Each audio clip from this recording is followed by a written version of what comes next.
খালেদ মাহমুদ সুজন তিনি কোচ হতে চান, তিনি তো আবার বিসিবির ডিরেক্টর পদেও রয়েছেন। আসলে হাথুরুসিংহে সিংহে কি থাকছেন না? আবার তিনি যে এই চাওয়াটা চেয়েছেন, কোচ হতে চান, কার কাছে আসলে তিনি বলেছেন?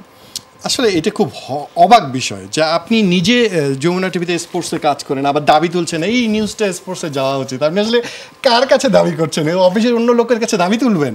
এটা আপনি স্পোর্টসের নিউজটা আপনি বলবেন। আসলে আসলে খালেদ মাহমুদ সুজন নিজে একজন পরিচালক এবং বিসিবির একজন ছোটোখাটো পরিচালক না। আমরা জানি তিনি একজন অনেক বেশি প্রভাবশালী পরিচালক তিনি কিন্তু বিসিবিতে। তিনি বলেন যে আমি আসলে কোচ হতে চাই, আমি জানি না বিসিবি আমাকে বিবেচনা করবে কিনা। আমি খুব সত্যি কথা বলে আমার কাছে ব্যাপারটা খুব ফানি লাগে।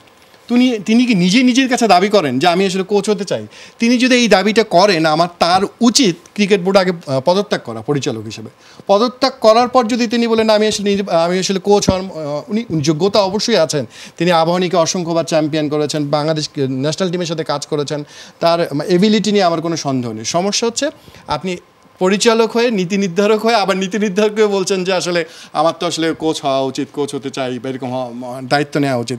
আমার মনে হয় এরপর তিনি যখন কথা বলবেন, আমি তার কাছে অনুরোধ করব বিনয়ের সাথে যে আপনি আসলে নির্বাচক পরিচালক পদটা ছেড়ে দিন, তারপর কোচ হতে চান, সেটাই বোধহয় শোভনীয়।